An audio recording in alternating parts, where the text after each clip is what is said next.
So, welcome everyone to an amazing discussion on world education. And the title is Pushed, Stuck, Pushed, and Bored. Are our children in schools globally, are they stuck? Are they pushed? Or are they bored? That's what we think. All right, so my name is Katarina Hanssens Carlsson, and I'm the founder of Global Leadership Schools. And our vision is to create the most innovative, dynamic schools in the world 195 schools, one school in one town in every country in the world. And with me here is Palas Chanda, who is a global leader in education. So, Palas, would you like to introduce yourself?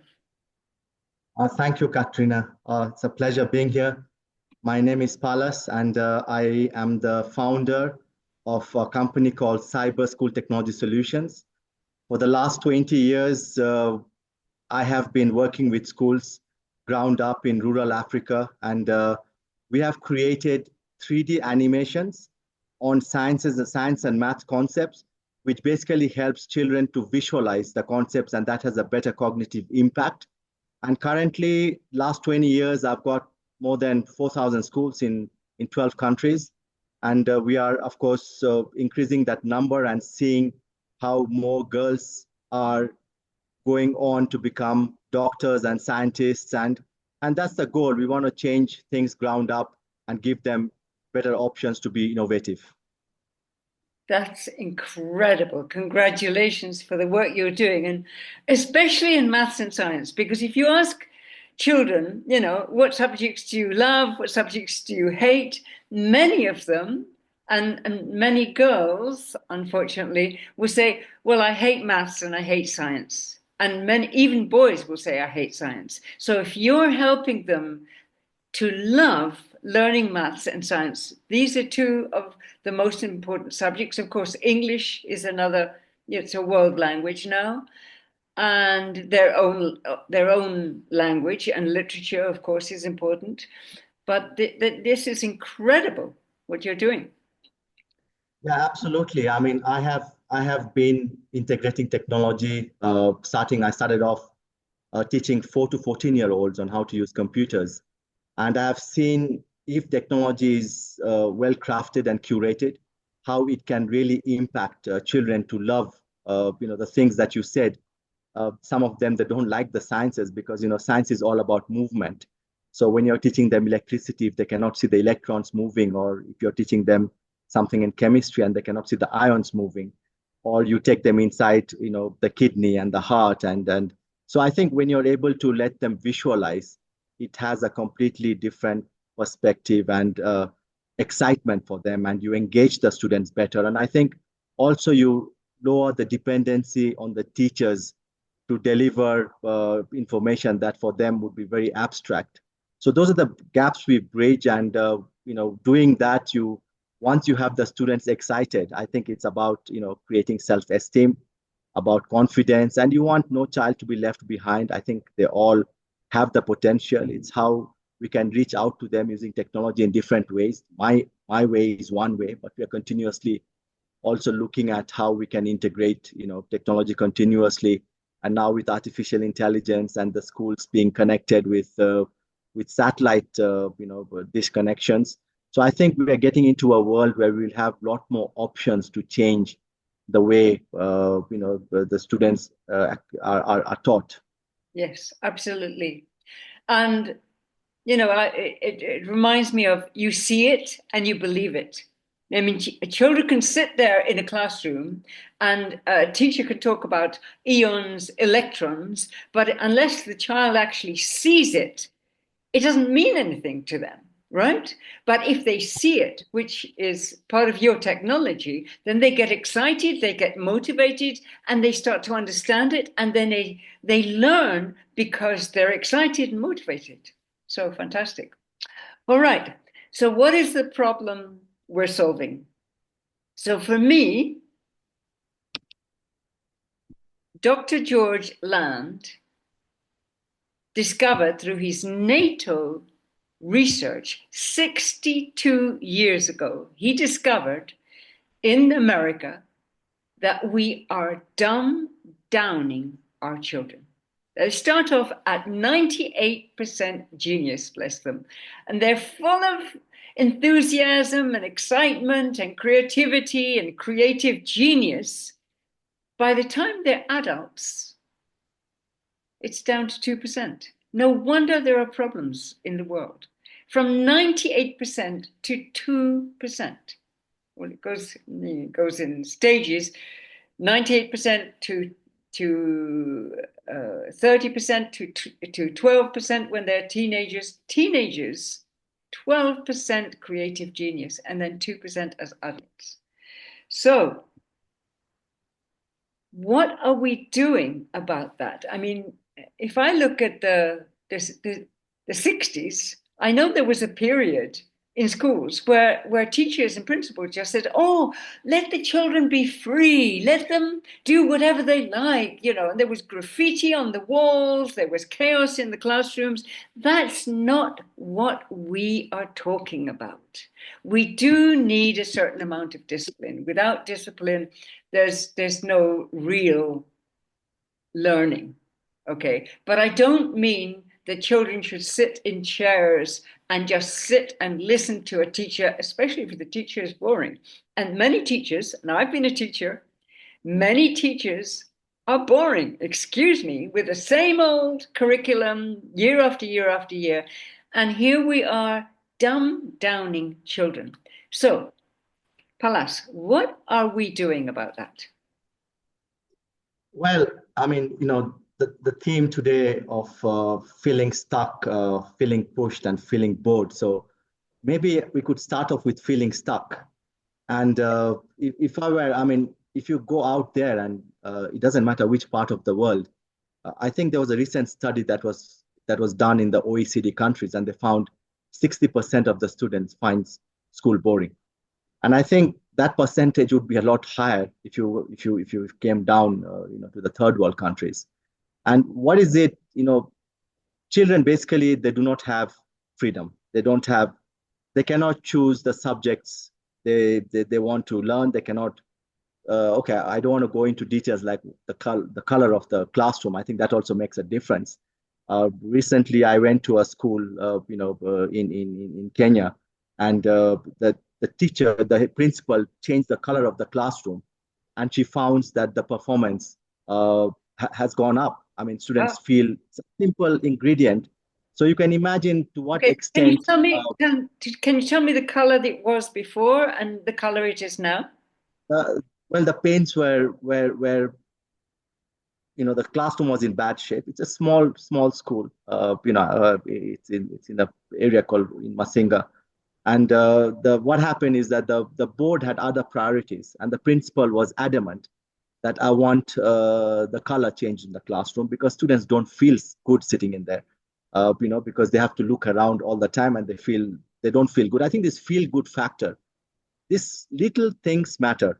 A child, when they are, like you said, at 98%, when they're absorbing everything around them. So when we get old, don't see certain things, but you have to now go down and see what everything matters to the child.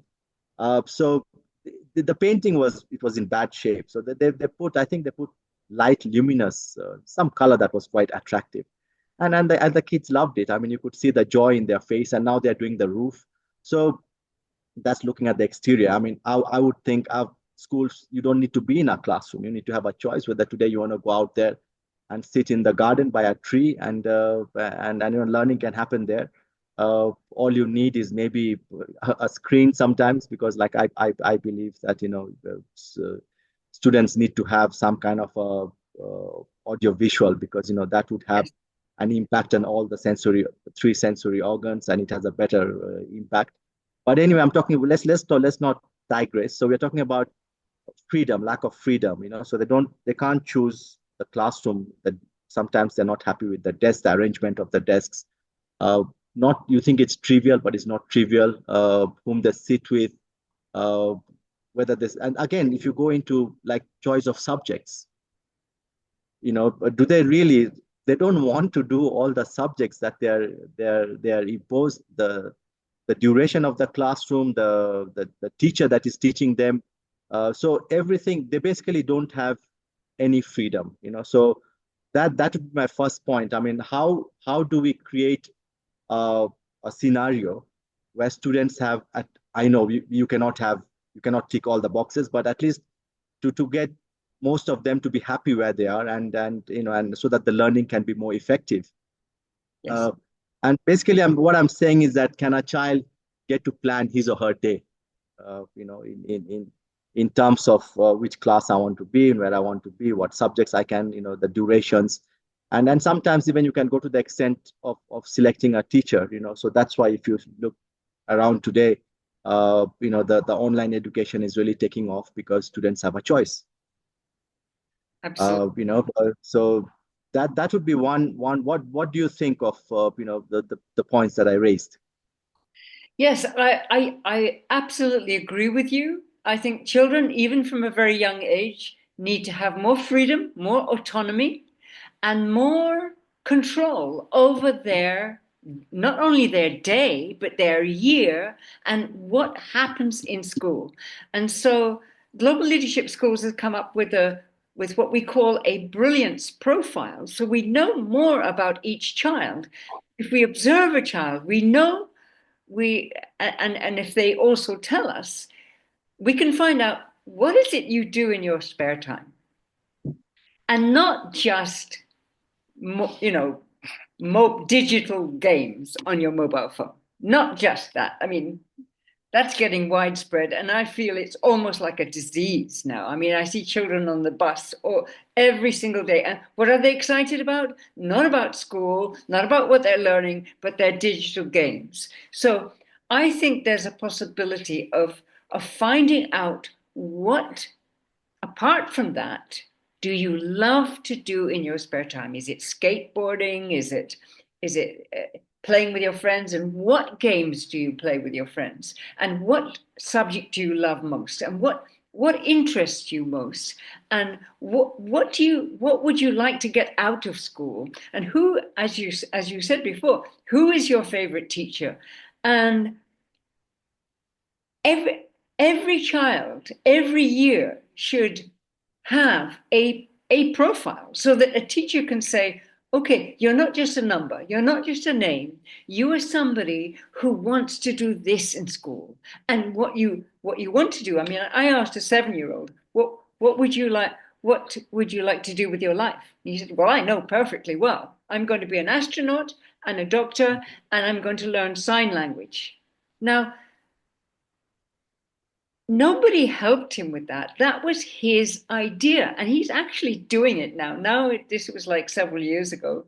He's 17 now, and he's actually following his dreams to become an astronaut. And so science is very important for him. So every child should have more autonomy, more freedom, more control. And I know it's going to take a lot of organization, but schools are then going to be much more dynamic and much more innovative.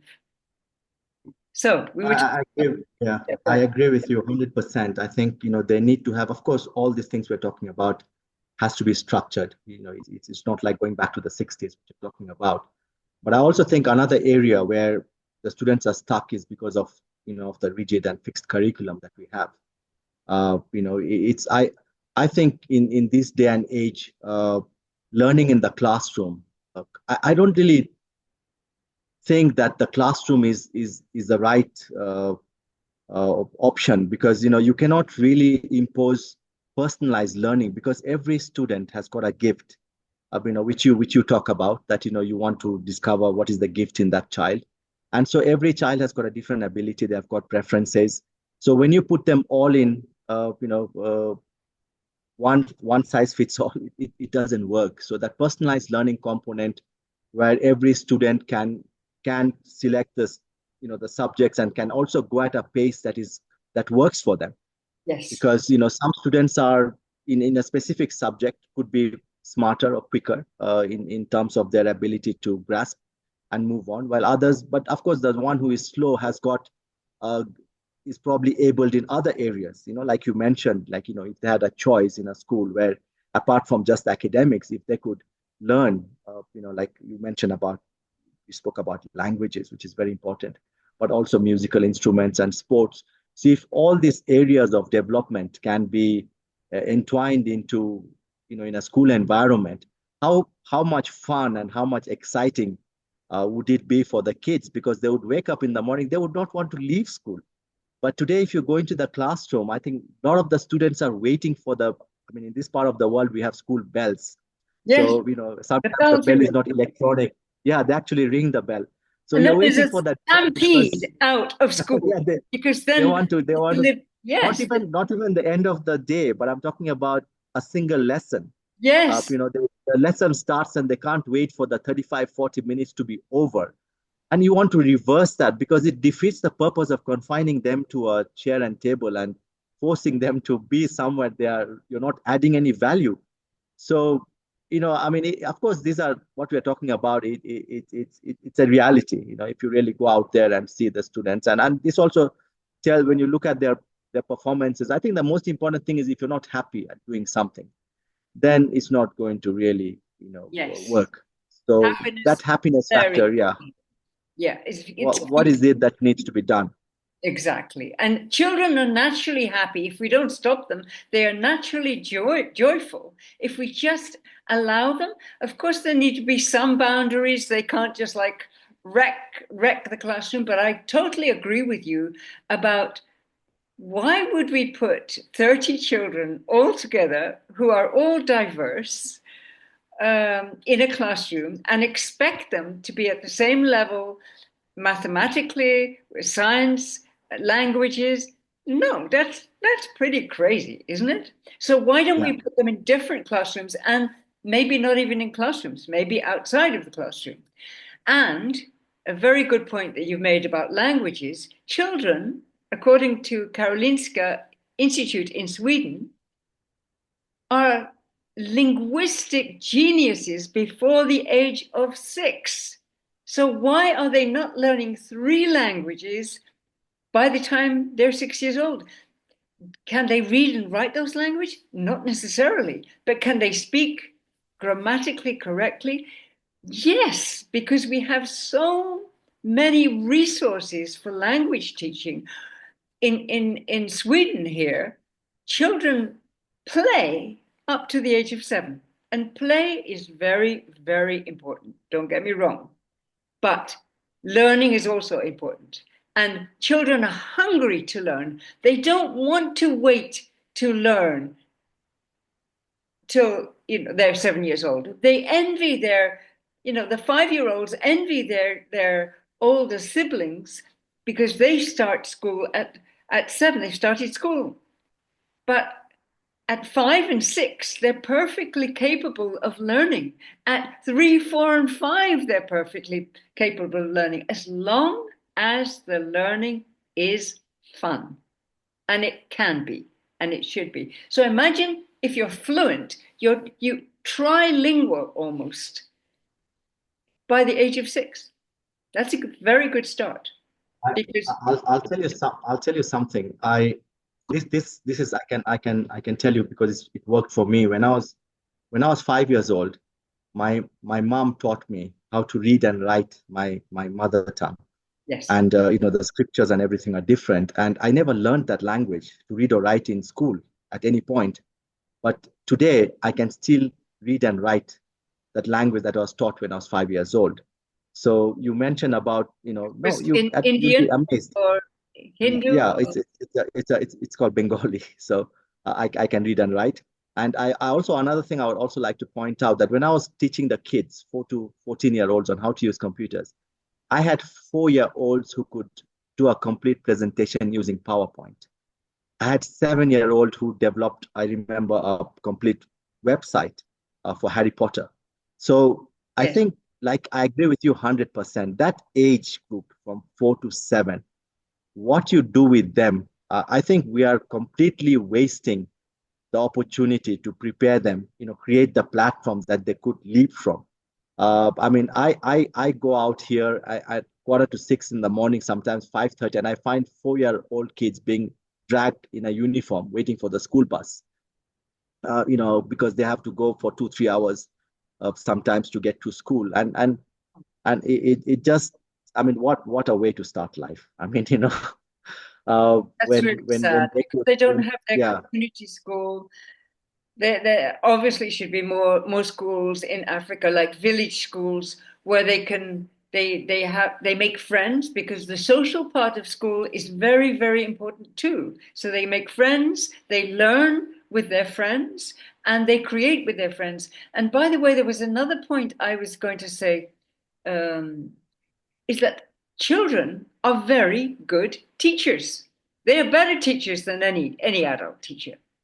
And when children, for example, if Oscar is helping Maria with her maths, he can explain in her language, in children's language, how to do maths, and why are we not using that as a resource? And why don't children get points for doing that? Yeah, I think you can dissect, and there's so many areas. I think the other area also where I think the kids feel they are stuck, because our content is, currently what is being taught in school, it's really, really monotonous. If you are history, yes, but we don't even have a subject on current affairs. I think it's more important in the dynamic world and the way we are able to get information today, Yes, that the content, and then again, apart from them learning about what's going on at an early age, but I think also what's important is how do we connect what they're learning to real life applications. yes, And today the world is flattened. It doesn't matter whether you're in a village. You just need a satellite, and you don't even need a device like a laptop, or today you have got Android TVs which has got built-in computers in them.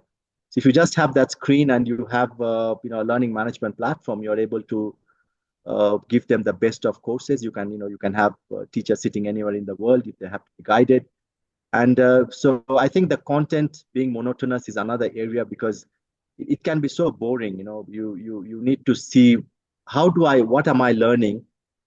How will it be effective in the real world? So yes, that connection I feel is completely missing. And I think yes, we are in a position today where whatever we are learning, we can show them how it's being applied uh, in the real world. And that would make learning so relevant and purposeful, because then I know that this is what I'm learning and this is what I'm going to do with it. But when you have the latter missing, then it doesn't really make it exciting for the exactly. kids. Exactly. And and a lot of children are very concerned about making money. And that's the last thing that they are taught about in schools, is how to create money, how to save money, how to grow money. And so for me, it's very important that children learn to be emotionally and financially autonomous, especially by the time they leave school. So, in my understanding, only 30% of the class are, at most, are academic, but we are forcing academic subjects on them. So what about the 70%? The other 70% are, they're highly creative. They may be young actors, musicians, entertainers, and they may be entrepreneurs. So what happens with a child whose mother says, there's no use in you going to school, even if it's like obligatory in many countries that you have to go to school. It's no use for you going to school because you're not making money, and school is not going to make you help you make money. But what if a school brings out the brilliant entrepreneur in every student, right? At the age of 7. I mean, I I've just wanted taught. to ask you, Yes, yes, go ahead. entrepreneurial skills. entrepreneurial skills. So you would have a program for them from the age of 7, Yes. so that they learn how to go about being an entrepreneur, right? Yes. Yes, So all because the skill sets that are required. Okay, they're so bright. that's amazing. That's amazing. Thank you. And I think it's essential. I mean, why are we not teaching entrepreneurship? Because as you say, Palas, that they all they need is a computer, you know. And I'm not saying they necessarily make money in schools. That's another conversation. Yeah. But imagine if a 7-year-old decides, oh, well, I have a brilliant entrepreneurial idea. Okay. And he learns whether he's a visionary, he learns whether he's an organizer or a marketer, he learns to work in teams, and he decides, okay, I'm 7 years old, but I want to start my own business. And I'm going to start it in school. And instead of money, you get points. And imagine 195 schools in the world. So you can buy and sell products using points with with 194 different countries, and you can go learn a language at one of those schools. So then school becomes dynamic and innovative, and it becomes all about the student. And imagine if you start your entrepreneurial journey at 7 and you make your entrepreneurial mistakes in school. You have a teacher who's an entrepreneur, who's trained by us to be an entrepreneurial coach, right? So imagine if you start your entrepreneurial journey at 7. By 16, 17, 18, when you leave school, you have a business that you can monetize directly. Or you can leave school earlier and you can feed your family. I mean, how about that? No, I think it's fantastic. You just suggested almost having a Bitcoin for the kids with the point system. So, that's very. No, I think what you suggested for the 4 to 7 year olds, that's absolutely essential. And then I think going forward, we should not take for granted that the 7 year olds do not have the ability to think business. Of course they I do. think it's all of a, yeah, it's also of a self-discovery, and getting them to think in those directions. I think the earlier you start, the more successful they are going to be when they get to the age where they will be doing bigger and scaling up whatever they have started off with. But I think those interactions and those exposure is absolutely critical if you really want to change the way, instead of having that getting looking for a job mentality. How can I change the world? What can I do? Because I'm sure they see a lot of challenges in the world around, and I'm sure they start thinking early, they'll come up with more solutions. Today I think we have more problems than solutions, so we really need to get them to think in that direction. Yes, absolutely. And children are, if we catch them at 98% genius before the age of 6, they already have solutions. I remember talking to my own children at those age, those, at the age of 5, 6, and 7. And I asked Frederick and Patrick, well, what about war? Well, Mum, it's very, very clear that what you do is you dig a big hole in every country and you bury all the weapons that we've made. Okay, but, said Frederick, we still need sticks. Why? Because people are still aggressive, but sticks don't hurt very much. I mean, that's the That creative. Go ahead. Yeah, but you see, if somebody at that age Yeah. can see it, and then we have leaders around the world are now increasing their stockpile of nuclear weapons. Yeah. So things are very, very wrong in Yeah. terms of our priorities and how we see this world and how we want to go about Yeah. making this world better. I think we are still on feeling stuck, right? Uh, we're still discussing feeling stuck in school. There's another Yes, area also but I I would wanted to like bring to up. just mention Yeah. futurepreneurship, because Okay. children, when they see a problem, they automatically, as long as they're happy, young, and still creating, still in their creative genius, they will see solutions and they just want to be asked and helped. So imagine young, there will be entrepreneurs who have a service, have or a product, and want to help people, but also futurepreneurs who say, okay, we have a big problem with the climate, and this is what we can do already, and and they have throughout their journey, they can learn together, learn what's available in the world, and leave as young entrepreneurs or futurepreneurs, and and solve the problems in the world. Yeah, Okay. it's fantastic. I think the earlier you get them started, I think the better the world will be, probably in our lifetime. Yes. Never underestimate the creative genius of a young child. Never, never, never. And I would just say a word to parents out there and to teachers. Please don't use the word no so much, because use the word yes as much as possible, and provide solutions rather than saying, because no closes down the creative brain. Okay, so we were talking about stuck, and we were talking Yes. about bored, stuck, and pushed as well. We're still stuck on feeling stuck, and I think another area also where I think the learners feel stuck is because of the failure syndrome. Once you start not performing well in a specific subject, and then you are worried about, and the systems that we have where the assignments and the grading and the ranking, and so you start not performing well, so every time you're failing, and that I think, and they don't know how to get out of it, because I am not good in history, and I have to keep learning, going through the history lessons, and I have to keep sitting for the exams, and I keep failing.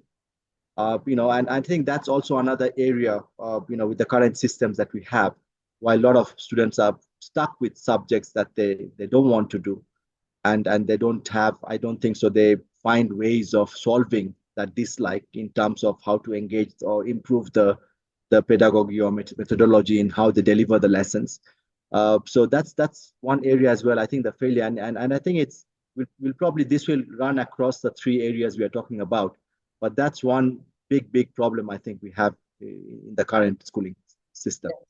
Absolutely. And history is all about wars, battles, and dates. It means nothing except that we are, what shall I say, very ignorant. Is if We're war is stuck. important, we are very ignorant as a planet. If war is our intention, if that is what we're teaching, and don't forget, history is his story, not her story. Her story is completely left out. For me, history is fascinating because it shows me how we got to where we are now.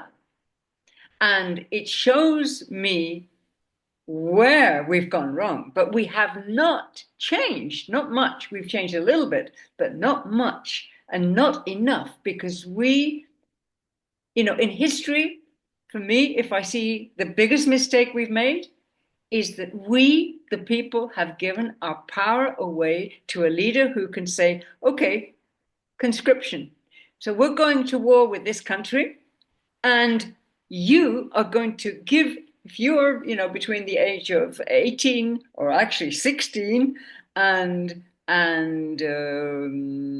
maybe 70, you are going to war, and you are going to give your life. You may lose a leg, an arm, you may lose your head. You're going to give your life because I have signed a declaration of war. Well, excuse me? Yeah. Hello? I think we have, if you ask me, we have not really learnt much from history. Uh, Still doing the same old things, dirty things that should not be prevailing in the world we are in today. But that again brings us back to the discussion we are having today, that how do we change, how do we change the world? And it has to start with the children, and all these things we are discussing. How do we? It's almost, you need to revolutionize education.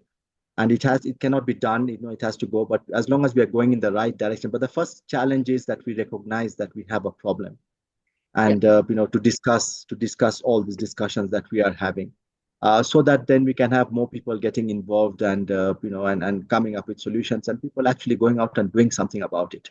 Yes, absolutely. I mean, we've known about this problem. The world was shocked 62 years ago.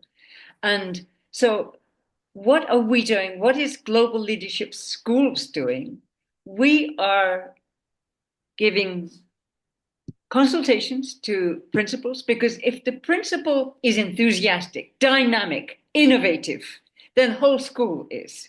But if the principal is loaded with paperwork, administration, then he or she is not going to be dynamic or innovative.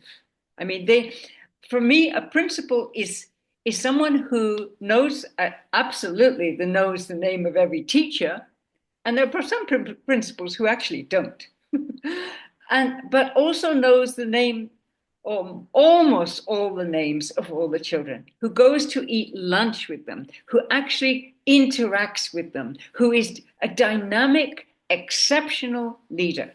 Okay. And the teachers, we have trainings for the teachers to become dynamic and to become brilliant, brilliant teachers, but also to become brilliant entrepreneurial coaches, so they can really help the children. So we need to transform the way that schools are run. And we need to transform the way that that principals are kind of, probably principals are stuck and bored as well, and teachers are. I know, teaching French year after year after year with the same curriculum, the same exams, and that's a topic to discuss as well. It was boring for the teacher. I mean, in Finland, the teachers get together at the beginning of the year and they say, what do we want to teach? That's a great question. And how are we going to teach it as a team? That's a great question, right? That's why their schools are still some of the best schools in the world. So, should we go to exams and being pushed? Yeah, I think I just want to add, Yeah. what you said was very pertinent in terms of the principal. I saw a video clip, of course, that was in a kindergarten, where a principal stands at the gate and greets every student by his or her name. I mean, amazing. Yeah. I think I also saw a clip the other day where a teacher facing away with the kids, queued up behind her, Yes. just by the voice, she's able to tell the name of the child. I mean, that connection the teacher, the principal has with with the students, that is more important than doing the administrative duties of sending reports. Those are important, but I think that, like you said, the principal should not be bogged down. The principal's job is more in the interpersonal skills, and ensuring that the students are talking to all the students. There are schools I go to where, in secondary schools, where a principal has a open door policy between the time of 7 and 8. Any student can walk in, can come and say that, I'm having this, come up with an issue, but they must also give a solution. Yes. Some schools have, they have I think once in a month, they have an open, like they call it a bazaar, but it's a bazaar of ideas, where every student, the whole school is there, the principal, the teachers, and the students are allowed to come out and point out a problem, and provide a solution. Yes. But I think what you mentioned, it's absolutely critical that the principal, uh, finding the time to know the teachers, to know the students, and those little things can really, really motivate both the teachers and students. And that's what you want. You want a group of people who are highly motivated, and they are coming to school every day with a lot of energy, and they're out there, and the learning is the last thing. I mean, it's today the whole focus is on exams and ranking and marks, and I think there's more to education than that. Absolutely. I think we overdo tests. I think we should be tested on our knowledge, but I think that your idea of passing an exam, taking an exam at your own speed, at your own time, is brilliant. Because otherwise, anxiety, the level of anxiety that increases as you get closer and closer to exam time, it's almost like a prison sentence, as you're going to the exams and you're approaching them. And some children have a big problem memorizing. I mean, you can do mind mapping, which is very good for memory. And I think mind mapping should be a big focus in schools. Um, However, what are we actually doing? Are we promoting children with good memories? Or are we promoting children who have creative genius? You know? I mean, and who are our leaders? The ones who succeed through school, through college, or et cetera, or not. And is memory enough? No, we have computers, we have Google, we have resources to, we don't have to have brilliant memories, but we do need to think creatively, to use our creative genius and to come up with solutions. And those are the leaders of the future. Yeah, I think if you look at where education is going today, especially with the advent of AI, I think it's about preparing, going to school, it's about preparing someone to perceive and understand what is happening around them, and responding to it in a manner that will be beneficial, to the person and to the other species and everyone who are affected by that decision. So that value perception, to understand, I mean, that's what I think education should be about at every moment of your life. What decision do you take at the junction you are, and how equipped are you to take that decision correctly? I think that is the biggest challenge.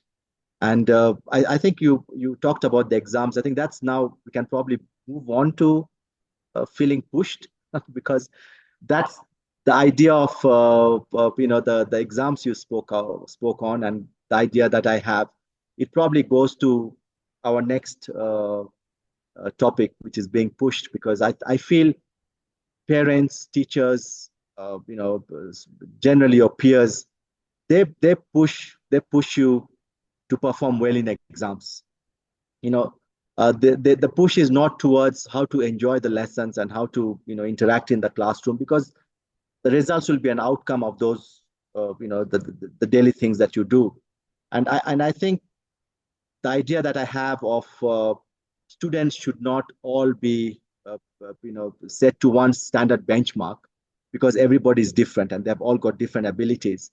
I mean, if a kid will take 2 years to master something, maybe he or she is slow, and somebody else might take 3 months. Why do they both sit for the exam after 1 year? It just doesn't make sense. Yeah. So why not? Why not? I mean, of course, it goes back to again our we talked about the fixed curriculum, the rigid curriculum. How do we have personalized learning so that a student can sit for the exams when he or she is ready? Yes. And so I think that is where we should be headed, so that and then again, exams, if I don't do well, I should be able to sit again the next day or a week after.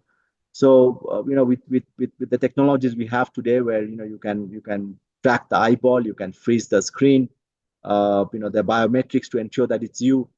So you can sit for the exams, and then the questions can be timed up, and there are a lot of ways you can manage the authenticity of the exams, and that way, and not just the exam sitting when you want to, but I think you should also be able to sit for exams. For instance, if let's say the mathematics from Singapore is, the curriculum is the best. So if I got an A in maths from Singapore, then the best university in the world would want me. And similarly, let's say the biology maybe in New Zealand is very good. Maybe the chemistry in South Korea is very good. So I should not just sit for whichever country I am in. There is a national examining body.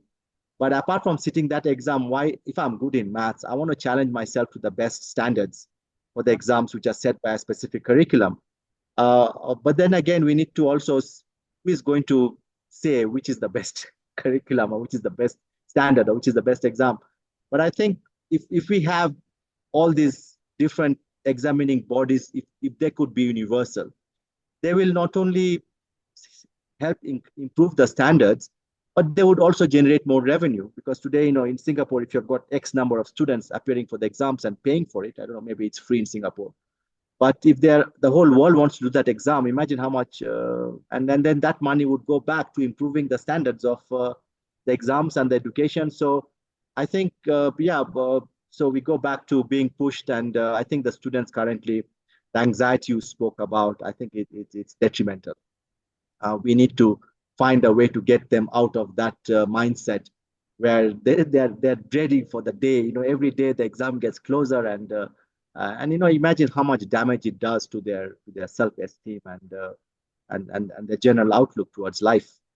Yes, absolutely. So I think your solutions are absolutely brilliant, Palas. That gives the child more autonomy, more choice. I mean, there is another side of it. There might be the kind of lazy students who say, "Oh no, I'm not going to take my exams this year. I'll take it next year. I'll take it next year. I'll take it next year." So we're going to have to watch out for those. But for the rest of the students, especially those with high anxiety, if they're allowed to learn at their own pace and do the exam at their own time, and if they're brilliant in one subject, why not take an exam in Korea or Singapore or anywhere else in the world that is going to actually give them the prestige they need, the status they need, maybe to go to college. And not everybody wants to go to college or university, but it gives them the freedom, it gives them the choice.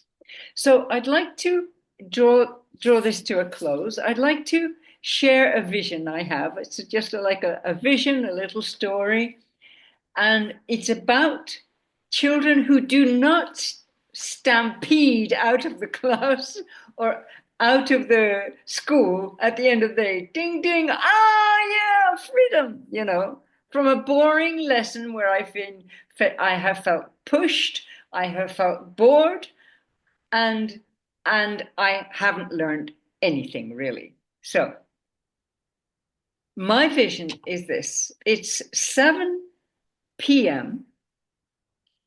and there are three students who are still at school. Mom rings and says, "Hey, supper's on the table. Now, where are you?" Oh, no, Mom. We can't leave. We have just created, through physics, we've created a skateboard that has never existed before.